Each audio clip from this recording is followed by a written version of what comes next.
बच्चों, तो कैसे हैं आप लोग। तो आज हम मनोविज्ञान की पहली क्लास जो हमारी है उसको स्टार्ट कर रहे हैं। जैसा कि मैंने आपको बताया था कि मनोविज्ञान जो सर की किताब है, धीर सिंह धाबाई सर की बुक है, उस बुक को हम करने वाले हैं जो ऑब्जेक्टिव बुक है। तो इसकी पहली यूनिट सर ने दे रखी है शिक्षा मनोविज्ञान का अर्थ, प्रकृति, क्षेत्र, संप्रदाय, उपयोगिता, विधियाँ, शिक्षण, अधिगम, प्रक्रिया। और इसमें जितने भी पेपर्स में यानी कॉम्पिटिशन्स के एग्ज़ाम में जितने भी क्वेश्चंस आए हैं वो सब क्वेश्चंस सर ने इस बुक में सम्मिलित किए हैं। तो आज पहली क्लास है और पहली क्लास के अंतर्गत आप मुझे ये बताइएगा कि कम से कम 20 क्वेश्चन करवाएं या हम 50 या 30 क्वेश्चन लेकर के चलें। आप कमेंट बॉक्स में लिख कर के मुझे बता सकते हैं। आज मैं पहली क्लास में आपको 20 क्वेश्चन लेकर के आई हूँ, तो आप मुझे नेक्स्ट क्लास में या कमेंट करके ये बता दें कि कितने क्वेश्चन हम रोज़ लेकर के आएँ, जिससे कि आप भी बोर ना हो और मुझे क्लास कराने में भी कोई प्रॉब्लम नहीं हो। मुझे किसी भी तरह की कोई प्रॉब्लम नहीं होगी। 50 क्वेश्चन, 30 क्वेश्चन, 20 क्वेश्चन, लेकिन ज़्यादा बड़ी जब क्लास हो जाती है तो आप लोग बोर होने लग जाते हैं। तो बच्चों, पहला जो क्वेश्चन है वो क्वेश्चन दिया है साइकोलॉजी शब्द की उत्पत्ति हुई है। तो आप बताइए कौन कौन से शब्दों से हुई है। हम देखिए, इसमें पहला दे रखा है फ्रेंच भाषा में, फ्रेंच भाषा में, लैटिन भाषा में, स्पेनिश भाषा में या अंग्रेजी भाषा में। तो ये क्वेश्चन बहुत सारे पेपर्स में पूछ लिया गया है कि कौन से उसमें होती है। तो देखिए, मैं आपको बताती हूँ कि कौन सी उसमें होती है। लैटिन भाषा में साइकोलॉजी शब्द की उत्पत्ति ग्रीक भाषा से हुई है, लेकिन ग्रीक ना होने पर लैटिन भी सही माना जाता है। यानी कभी कभी ग्रीक भाषा भी दे दिया जाता है, लेकिन अधिकतर जब भी ऑप्शंस में आएगा तो वो लैटिन भाषा ही आएगा, लैटिन भाषा के अंतर्गत ही आएगा। ठीक है, नेक्स्ट क्वेश्चन हम करते हैं। नेक्स्ट है, निम्नलिखित में से कौन सा कथन शिक्षा मनोविज्ञान की प्रकृति से संबंधित है। कौन सा कथन शिक्षा मनोविज्ञान की प्रकृति से संबंधित नहीं है।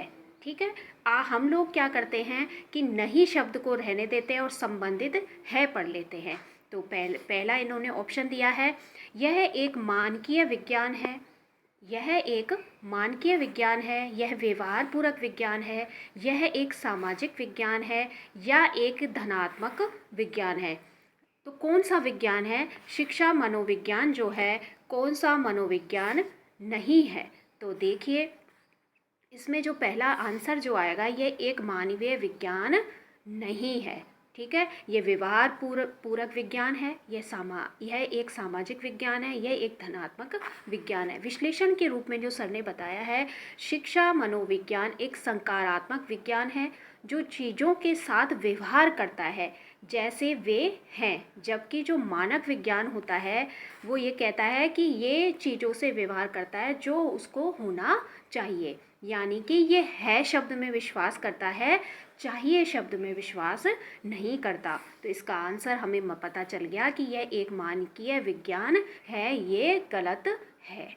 नेक्स्ट क्वेश्चन को देखते हैं हम यहाँ पे। नेक्स्ट क्वेश्चन बताया है कि शिक्षा मनोविज्ञान की वह शाखा है जो शिक्षण व सीखने से संबंधित है। अब आप ये बताइए कि ये कथन किसने कहा था। स्किनर के द्वारा कहा गया था या सिप्सन के द्वारा कहा गया था या पावलोव के द्वारा या वुडवर्थ के द्वारा। तो शिक्षण व सीखने से संबंधित है, क्या मनोविज्ञान की वह शाखा है जो शिक्षण व सीखने से संबंधित है, ये कथन किसने कहा था। तो ये कथन कहा था किसने, ये कथन कहा था स्किनर महोदय ने, ये कथन कहा था स्किनर महोदय ने। ठीक है, अब इसका आपको सिर्फ इस कथन को याद रखना है कि मनोविज्ञान की वह शाखा है, मनोविज्ञान की वह शाखा है जो शिक्षण व सीखने से संबंधित है। शिक्षण व सीखने से संबंधित किसने कहा, स्किनर ने कहा। नेक्स्ट क्वेश्चन, निम्न में से कौन सा वाक्य शैक्षिक मनोविज्ञान की प्रकृति के लिए सही नहीं है। देखिए बच्चों, इस शब्द पे बहुत फोकस करना है। इस शब्द से ही हमारे क्वेश्चन जो हैं, जो स्टूडेंट्स जो होते हैं वो क्वेश्चन को खराब कर देते हैं। तो देखिए कि नहीं है, यह वैज्ञानिक विधि का प्रयोग करता है। यह सकारात्मक विज्ञान की जगह एक नियामक विज्ञान है। यह हमेशा सत्य की खोज में रहता है। यह वैज्ञानिक विधि का प्रयोग करता है। पहला, यह सकारात्मक विज्ञान की जगह एक नियामक विज्ञान है। यह हमेशा सत्य की खोज में रहता है। यह एक सुसंगठित, व्यवस्थित एवं सार्वभौमिक तथ्यों का एकीकरण है। तो नहीं पूछा है तो इसमें जो आंसर आएगा वो आएगा सेकंड। यह सकारात्मक विज्ञान की जगह एक नियामक विज्ञान है।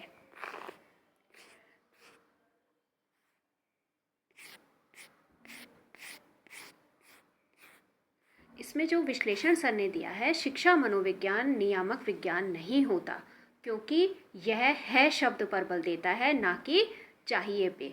तो मनोविज्ञान जो नियामक विज्ञान है वो किस पे बल देता है? वो चाहिए पे बल देता है। और जो शिक्षा मनोविज्ञान है वो है शब्द पर बल देता है, ना कि चाहिए पर बल देता है। नेक्स्ट इन्होंने दिया है कि शिक्षा मनोविज्ञान के संदर्भ में कौन सा विकल्प गलत है। देखिए, आप फोकस इस गलत पे नहीं पे ज़रूर करेंगे, नहीं तो हमारे क्वेश्चंस जो होते हैं वो गलत हो जाते हैं। तो पहला है वैज्ञानिक पत्ति का उपयोग। सिद्धांत सार्वभौमिक है। यह शुद्ध विज्ञान है, कार्य कारण पर आधारित है। तो देखिए, जो शिक्षा मनोविज्ञान के संदर्भ में कौन सा विकल्प गलत है? तो गलत विज्ञान, यह शुद्ध विज्ञान है। यह गलत आंसर है।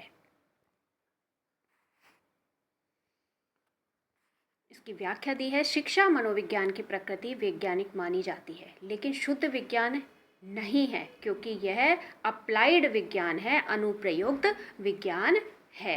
ये बताया है इसके विश्लेषण के अंतर्गत। अब नेक्स्ट क्वेश्चन के अंतर्गत हम देखते हैं, शिक्षा मनोविज्ञान के अध्यापक के लिए निहितार्थ अर्थ नीचे दिए जा रहे हैं। कौन से अध्यापक के लिए? जो शिक्षा मनोविज्ञान के अध्यापक के लिए। उपरोक्त निहितार्थ का उपयोग करते हुए निम्नलिखित में से कौन सा विकल्प सर्वाधिक उपयुक्त होगा? तो सबसे ज़्यादा सर्वाधिक उपयुक्त कौन सा होगा? तो ये देख लेते हैं हम कि बालकों को की विकासात्मक विशेषता को समझाना। ये ऑलरेडी है, क्योंकि जो बालक विकास कर रहा है उसकी विशेषताएं क्या हैं, कौन कौन से, जो शिशुअवस्था में, बाल्यावस्था में, किशोर अवस्था में, उसमें कौन कौन सी विशेषताएं आ रही हैं। तो जो बालकों की विशेषताओं को समझना तो होता है। बालकों के समूह गत्यात्मकता को समझना, या बालक जब समूह में बैठा हुआ होता है तो उसकी कौन सी गत्यात्मकता को, कौन सी गति, कौन सी प्रक्रिया वो कर रहा है, तो उस गत्यात्मक क्रियाओं को भी समझना होता है। शिक्षण की प्रभावी विधियों को समझना। अब शिक्षण में कौन कौन सी विधियां जो प्रयोग ली जा रही हैं, उन विधियों में जो प्रभाविकता क्या है, प्रभाविकता विधियों को भी समझना जो शिक्षा मनोविज्ञान है वो बताता है। तो इन तीनों में ही जो क्वेश्चन, जो आंसर है वो तीनों ही सही होगा। तो इसका जो हमारा आंसर आ रहा है वो आंसर है ए, बी, सी और डी। डी नहीं है इसमें, बी, सी दे रखा है। अब नेक्स्ट है, शिक्षा मनोविज्ञान की शाखा है जो शिक्षण तथा अधिगम से संबंधित होती है। इस विचार के प्रतिपादक है। तो आप देखिए कि इन्होंने कहा है शिक्षा मनोविज्ञान की शाखा है जो शिक्षण तथा अधिगम से संबंधित होती है, यानी शिक्षण और अधिगम से संबंधित होती है। तो ये किसने कहा? तो ये पहला इसमें बताया कॉलसेनिक, Stephen, B.F. Skinner, Crow and Crow. तो ये शब्द, ये बात किसने बताई कि जो शिक्षण तथा अधिगम से संबंधित होती है? तो ये आंसर इसमें आएगा B.F. स्किनर। इसमें लिखा है नेक्स्ट लिखा है, स्किनर के अनुसार शिक्षा मनोविज्ञान के अंतर्गत शिक्षा से संबंधित संपूर्ण व्यवहार व व्यक्तित्व आ जाता है। नेक्स्ट क्वेश्चन है, निम्नलिखित में से कौन सा कथन शिक्षा मनोविज्ञान के महत्व के संदर्भ में सही नहीं है? फिर से वही बात आ रही है कि नहीं है, शिक्षा मनोविज्ञान के महत्व के संदर्भ में सही नहीं है। तो देखिए, यह शिक्षकों को स्वयं को समझने में मदद करता है। यह शिक्षकों के में शैक्षिक समस्याओं को दूर करने के लिए या फिर के प्रति उचित मनोवृत्ति उत्पन्न करता है। यह अध्यापकों के विद्यार्थियों के व्यवहार में समुचित परिवर्तन लाने में मदद करता है। यह विद्यार्थियों की कमजोरी एवं सफलताओं को नज़रअंदाज करने के लिए प्रेरित करता है। अब क्या होता है, प्रश्न पढ़ते पढ़ते बच्चे ये भूल जाते हैं कि वो उसने पूछा क्या था, नहीं या हाँ है। आंसर किया, क्या आंसर किया उसने, तो हमको वो गलत पूछ रहा है कि गलत बात कौन सी है। तो गलत बात हमें बच्चों सिर्फ चौथे नंबर पर ही नज़र आ रही है। ये विद्यार्थियों की कमजोरियाँ एवं सफलताओं को नज़रअंदाज करने के लिए प्रेरित करता है। शिक्षा मनोविज्ञान कभी भी प्रेरित नहीं करता, बच्चों की कमजोरियाँ और असफलताओं को नज़रअंदाज नहीं करता, बल्कि ये देखता है कि बच्चे क्या कर रहे हैं, कैसे कर रहे हैं, उनको कौन कौन सी वो गलतियाँ कर रहा है, उन गलतियों को सुधारने का कार्य करता है। तो शिक्षा मनोविज्ञान बालक के व्यवहार से संबंधित प्रत्येक व्यवहार को जानने व कमजोरियों को जानने में मदद करता है। ये इसका आंसर है।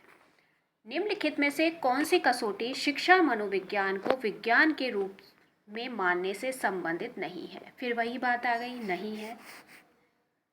तो हम देखेंगे, इसमें पहला बताया है, इसमें वर्तमान ज्ञान के आधार पर भविष्यवाणी की जा सकती है। पहला, इसके सिद्धांतों एवं नियमों में परिवर्तन संभव नहीं है। इसमें व्यवहार के अध्ययन हेतु वैज्ञानिक विधि का प्रयोग किया जाता है। इसके सिद्धांत सार्वभौमिक रूप स्वीकार्य है। अब आप बताइए उसने क्या प्रश्न किया, तो उसने प्रश्न किया नहीं है, शिक्षा मनोविज्ञान को विज्ञान के रूप में मानने में से संबंधित नहीं है। तो क्या नहीं है, तो आंसर है इसके सिद्धांतों एवं नियमों में परिवर्तन संभव नहीं है। संभव है, परिवर्तन क्या है, संभव है। ठीक है, परिवर्तन संभव है, परिवर्तन संभव नहीं है, क्योंकि शिक्षा मनोविज्ञान जब भी कोई कार्य करता है तो उसमें अनुसंधान कार्य उसमें जरूर किए जाते हैं, उसमें परिवर्तन संभव होता है। शिक्षा मनोविज्ञान एवं विकासशील विज्ञान है जिससे नित्य नए परिवर्तन होते रहते हैं। डेवलपिंग साइंस है, नित्य नए परिवर्तन होते रहते हैं, जैसे विज्ञान में परिवर्तन होते हैं। हम कोई भी एक कार्य करते हैं, शोध प्रक्रिया करते हैं, उस शोध में अगर कुछ गलतियां होती हैं तो उसमें परिवर्तन जरूर किया जाता है। नेक्स्ट देखिए, संप्रत्यय निर्माण शिक्षा मनोविज्ञान क्षेत्र के किस घटक से संबंधित है। कॉन्सेप्ट डेवलपमेंट संप्रत्यय निर्माण के शिक्षा मनोविज्ञान के क्षेत्र के किस घटक से संबंधित है, तो बताइए। पहला है अधिगमकर्ता से, लर्नर से, सीखने की प्रक्रिया से, अध्यापक से, सीखने के वातावरण से। तो देखिए, शिक्षा मनोविज्ञान क्षेत्र जो है वो सीखने की प्रक्रिया से संबंधित माना जाता है। लर्निंग प्रोसेस बहुत इम्पोर्टेंट है। अधिगम प्रक्रिया में मानसिक क्रियाएं जैसे स्मृति, प्रत्यक्षीकरण, समस्या समाधान, संप्रत्यय निर्माण तथा सीखने के नियम और सिद्धांत आते हैं। कौन कौन से सिद्धांत आते हैं अधिगम प्रक्रिया में? मानसिक जो क्रियाएं हैं वो स्मृति है, प्रत्यक्षीकरण है, समस्या समाधान है, संप्रत्यय निर्माण है तथा सीखने के नियम और सिद्धांत आते हैं। तो इसमें सीखने की प्रक्रिया आंसर हो जाएगा। नेक्स्ट देखते हैं बच्चों, शिक्षा मनोविज्ञान नए और हमेशा नए अनुसंधानों से संबंधित है। शिक्षा मनोवैज्ञानिक अनुसंधान परिणामों के एकत्रीकरण से बालक की प्रकृति के विषय में बेहतर सूझ अंतर्दृष्टि प्राप्त करते हैं और अन्वेषण की संशोधित का विकास करते हैं। शिक्षा मनोविज्ञान की यह प्रकृति है। तो बताइए, धनात्मक विज्ञान है,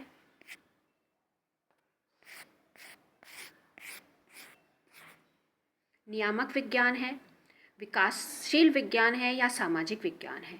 तो कौन सा विज्ञान है? विकासशील विज्ञान। इसमें आंसर जो आएगा विकासशील विज्ञान है, डेवलपिंग साइंस है। शिक्षा मनोविज्ञान क्या है?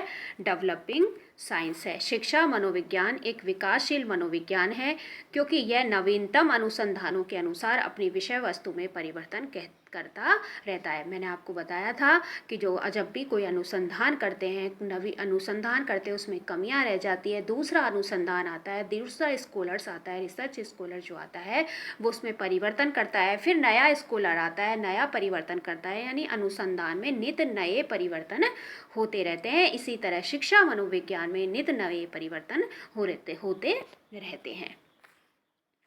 शिक्षा मनोविज्ञान के बारे में निम्न में से कौन सा विकल्प सही नहीं है? फिर वही बात आ गई कि सही नहीं है। तो कौन सा सही नहीं है बच्चों? देखते हैं हम।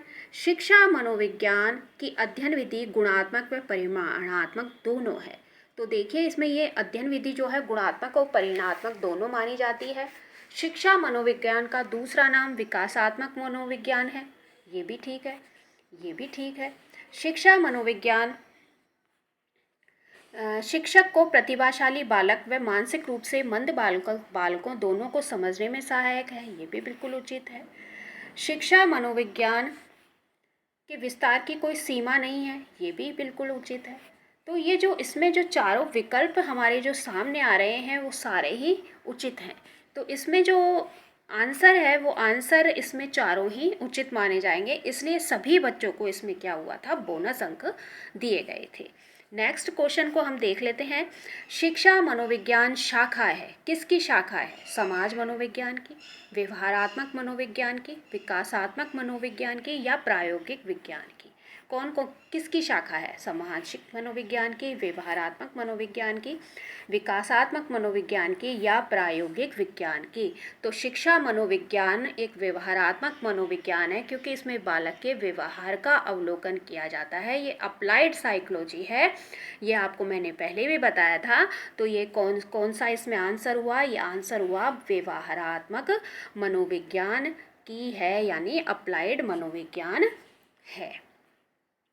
इसमें ये देख लेते हैं, मनोविज्ञान की दो शाखाएं होती हैं। एक सैद्धांतिक यानी शुद्ध विज्ञान, प्योर साइकोलॉजी, जिसके अंतर्गत मनोविज्ञान के अध्ययन से संबंधित सिद्धांतों का प्रतिपादन किया जाता है, तथा व्यवहारात्मक या अनुप्रयुक्त अप्लाइड साइकोलॉजी पहलू में इन नियमों और सिद्धांतों को क्रियात्मक रूप से व्यवहार में लाने की चेष्टा की जाती है। शिक्षा मनोविज्ञान इसी व्यवहारात्मक पहलू से संबंधित है। यानी कि पहले तो क्या होता है कि शुद्ध विज्ञान यानी सैद्धांतिक विज्ञान में कुछ जो सिद्धांत होते हैं उनको प्रतिपादन कर लिया जाता है, लेकिन उन सिद्धांतों को व्यवहारात्मक रूप में लाने के लिए यानी शिक्षण प्रक्रिया यानी शिक्षा अधिगम प्रक्रिया जब चल रही होती है तो बालक और बच्चों के मध्य अंतःक्रिया होती है। जब वो अंतःक्रिया हो रही होती है तो बालक किस प्रकार का व्यवहार कर रहा है, तो जो शिक्षा मनोविज्ञान है वो इन सब कार्यों को देखने के लिए की गई है। तो जो शिक्षा मनोविज्ञान है उसको व्यवहारात्मक मनोविज्ञान के रूप में जाना जाता है, यानी अप्लाइड मनोविज्ञान के रूप में जाना जाता है। तो इसका जो आंसर माना गया है वो आंसर बेटा ये है कि व्यवहारात्मक मनोविज्ञान। ठीक है, व्यवहारात्मक मनोविज्ञान माना गया है। नेक्स्ट प्रश्न देख लेते हैं। निम्नलिखित में से कौन सा कथन शिक्षा मनोविज्ञान के अर्थ को सबसे सही ढंग से प्रकट करता है? तो इन्होंने कहा है सबसे सही ढंग से प्रयुक्त या प्रकट करता है। तो ये शिक्षा को मनोवैज्ञानिक आधार प्रदान करता है, यह व्यक्तिगत अनुभवों का गठन करता है। देखिए, ये शिक्षा को मनोवैज्ञानिक आधार प्रदान करता है, ये व्यक्तिगत अनुभवों का गठन करता है। नेक्स्ट है,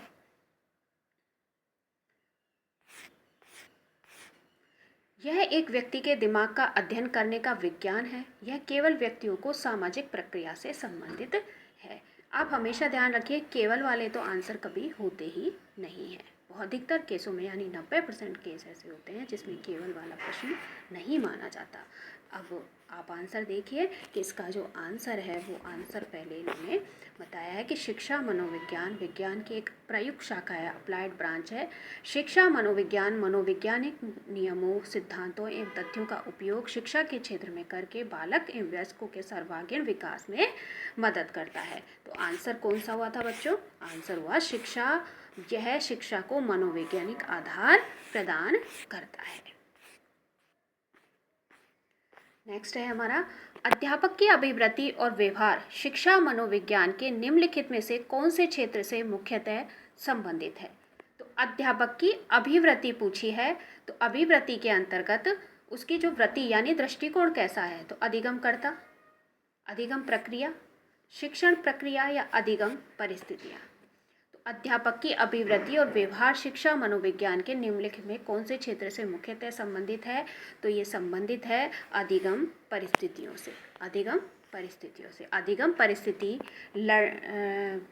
में लिंडग्रेन के अनुसार कक्षागत वातावरण, शिक्षक की मनोवृत्ति एटीट्यूड, कक्षा का अनुशासन, निर्देशन व परामर्श तथा विद्यालय का संवेगात्मक वातावरण शामिल होता है। तो अधिगम परिस्थिति में मैं आप कौन कौन से किसके अनुसार, लिंडग्रेन के अनुसार कक्षागत वातावरण आ जाता है, शिक्षक की मनोवृत्ति यानी उसका एटीट्यूड बच्चों के प्रति कैसा है, दृष्टिकोण कैसा है, कक्षा का अनुशासन कैसा है, निर्देशन में परामर्श कैसा है तथा विद्यालय का संवेगात्मक वातावरण यानी भावात्मक वातावरण कैसा है, वो सब अधिगम परिस्थितियों के अंतर्गत आ जाती है। तो इसका आंसर जो हुआ वो अधिगम परिस्थितियों को माना जाएगा।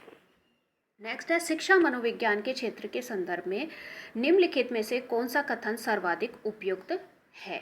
कौन सा सर्वाधिक उपयुक्त माना जाएगा, तो सर्वाधिक उपयुक्त है कौन सा, तो इसके क्षेत्र सामान्य मनोविज्ञान की तुलना में व्यापक है।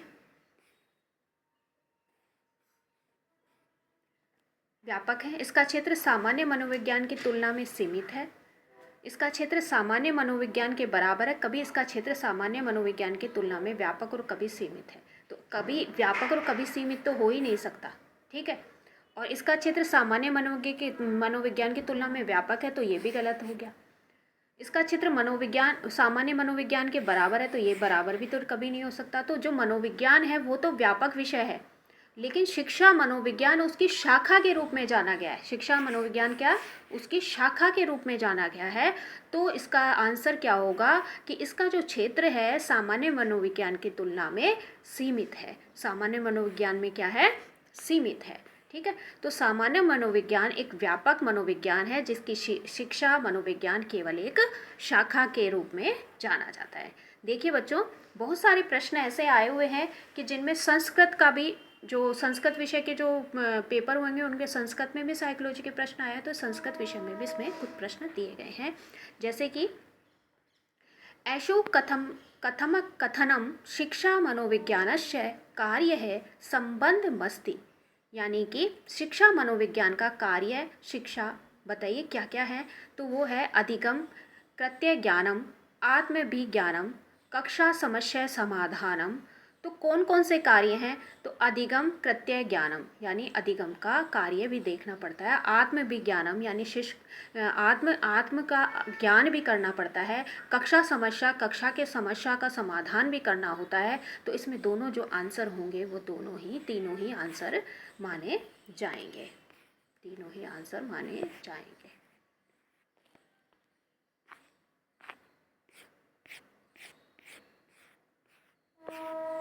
नेक्स्ट है शिक्षा मनोविज्ञानस्य संदर्भ अधोलिखितेषु उचित कथनम अस्ति, यानी शिक्षा मनोविज्ञान के संदर्भ में कौन से कथन उचित प्रतीत होते हैं। तो देखिए, एतत् एक विकासशील प्रगतिशीलम वा विज्ञानम अस्ति, एतत् सामान्य मनोविज्ञानतः विस्तृतम अस्ति, अस्य क्षेत्र सामान्य मनोविज्ञानतः विस्तृतम अस्ति, एतत् बालकस्य यं व्यवहारं भवितव्यं तस्य अध्ययनं करोति। तो इसका जो आंसर हुआ वो एतत् एक विकासशीलम प्रगतिशील व विज्ञानम अस्ति, यानी ये एक विकासशील और प्रगतिशील विज्ञान माना गया है। शिक्षा मनोविज्ञान एक विकासशील व प्रगतिशील विज्ञान है जिसमें नित्य नए परिवर्तन होते रहते हैं। नेक्स्ट क्वेश्चन, ये किसने कहा शिक्षा मनोविज्ञान शिक्षा का विज्ञान है। तो ये जो परिभाषा है वो परिभाषा बहुत सारे एग्ज़ाम में बहुत बार पूछी गई है बच्चों, तो इसको आप ध्यान में रखिए कि शिक्षा मनोविज्ञान, एक मिनट,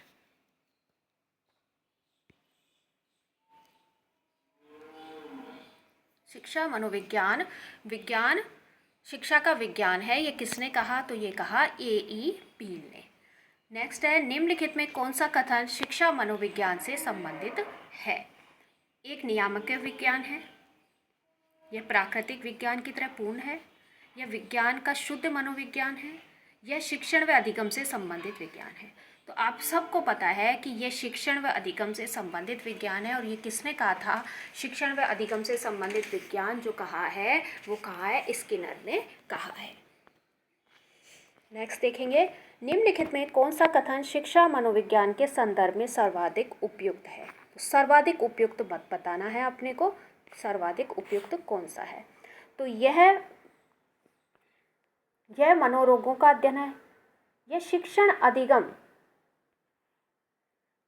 अधिगम व अधिगमकर्ता का अध्ययन है, यह बुद्धि परीक्षणों का अध्ययन है, यह संज्ञानात्मक प्रक्रियाओं का अध्ययन है। तो कौन सा सही हुआ इसमें सही है शिक्षण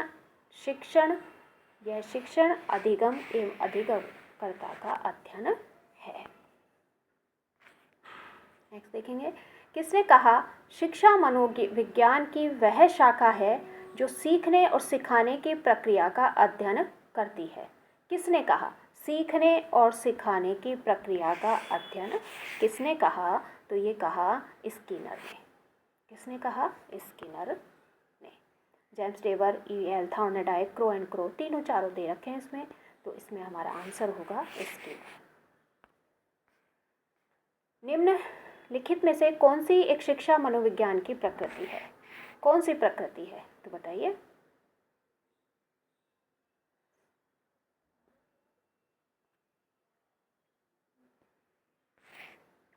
यह शैक्षिक वातावरण के संदर्भ में अधिगमकर्ता के व्यवहार का अध्ययन करता है।